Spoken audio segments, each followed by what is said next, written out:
Egun ondan hoi, eta eskerrik asko gaur kursalera etorri zareten hoi. Zuen zuriketa morea, borroka feminista gurea. Ikusten duzuenez, lelo hau erabilgu aurtengo emakumeon nazioarteko egunean aldarrikapen gisa. Argi dago feminismoa bogan dagoela. Freskoa, modernoa da, patronalek eta gobernuak ere feministak omen dira, emakumeen eskubideen izenean, korpel guasin edo zuriketa morea egiten dute etengabe. Eta zer da zuriketa more hau? Kontu zibili behar dugu, zuriketa more hau gobernu eta patronalek borroka feministak indargabetzeko erabiltzen duten tresna arriskutsua delako. Orain, Ana Botín, Ana Rosa Quintana, Euskal Gobernuak ere agintariak feministak omen dira.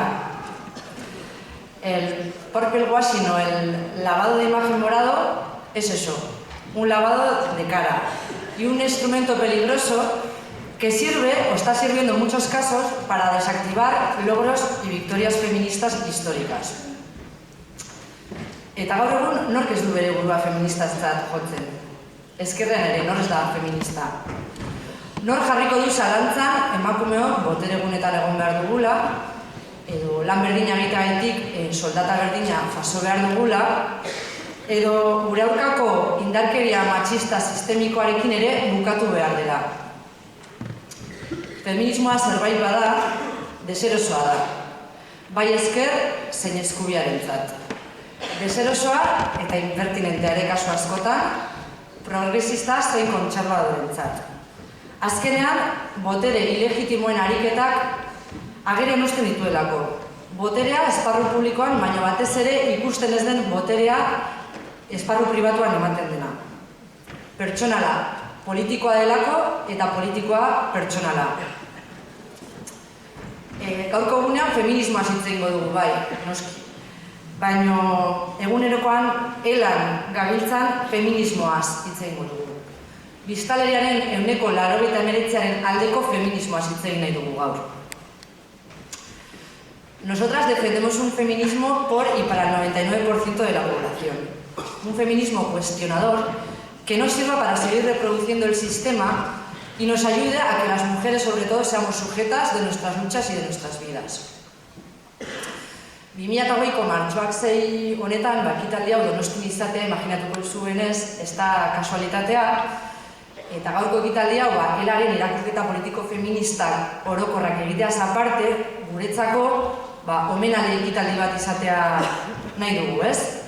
Egunero, lantokietan, kaleetan eta etxeetan, borroka diharduzuen eta sindikalismo feminista egiten duzuen emakume guztioi gure besarkada eta aitortza beroana eman nahi dizuegu gaurko egunean.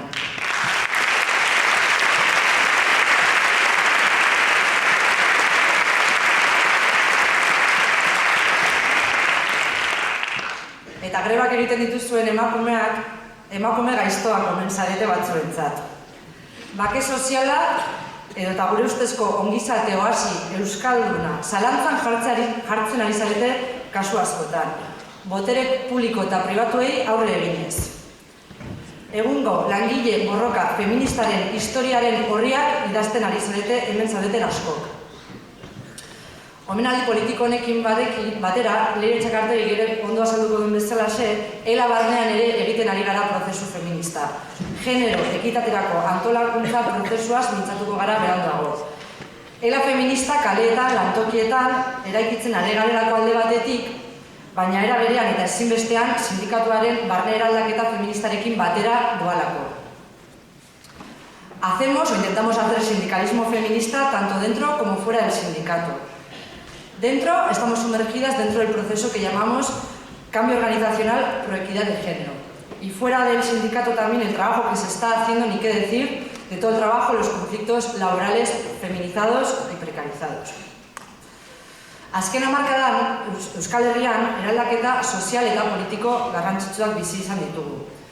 Gure esparruan, lan merkatu formalean, lan erreformak, 7 greba orokor egin ditugu, prekarietatearen edapena aurpegi eta disfraz berriekin agertzen zaigu, Kapitalismoa eralatuz doa, eta horrekin batera langile klasea eta gure bizitzak ere.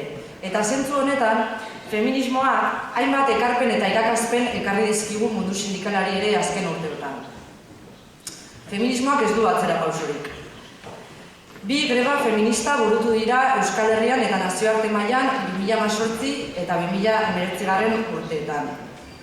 Hauek inflexio puntu bat markatu dute, eratik ere greba hauetan parte hartu genuen, lan esparruan zentratuz gure parte hartzea, egia esan erreza izan, badakigu eragileen arteko artikulazioa batzutan zailtasuna dituztela, baina argi daukagu ere aliantza hauek ezinbestekoak direla.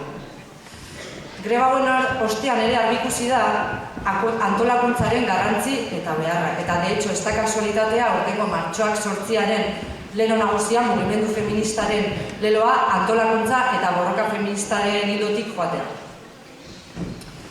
Pasan urtarrilaren 30ean, Euskal Herrian ere burutu genuen greba orokorrak izan zuen eragina greba feminista hauetatik, ez? Azkenean, feminismoak ohiko lan enplegu grebaz haratago eraman gaituelako. Erakutsi digu, enplegu formaletik haratago bizitzaren sostengarritasunerako ezinbestekoa diren lanak, erreproduzio eta zaintza lanak hor daudela. Eta emakumeok historikoki eta gaur egun egiten ditugun lan horiek gabe sistema pikutara doala.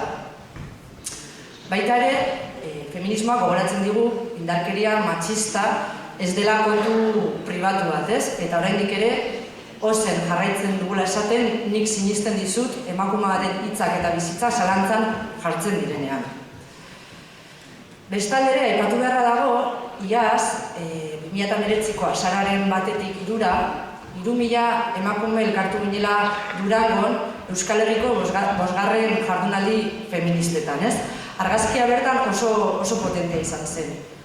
Eta hamarkada bat pasata ikusi da Euskal Herriko feminismoa ere antikapitalista, antipatriarkala eta antiarrazista dela. Agian guk, elatik egin irakurketa jardunaldi hauen ostean pizkat faltan bota genula, ez, Euskal Herriko feminismoa 10 urteen ostean bildu ostean, pizka falta zela presentzia da aitortza hori egunero egiten diren borroka sindikal feministena, ez? Eta zentzu horretan, eta guk ere, errelato obrero feminista horren aportazio bat egiteko nahiarekin, gaurko egunean, ikusiko duzuen bezala, bideo berezi bat prestatu dugu. Bideo honetan saiatu gara retrospektiba bat egiten azken urtetako lan gatazka feminizatuekin, eta bertan ikusiko dituzuen testigantza bereziekin. Beraz, aurrera bideoak ez.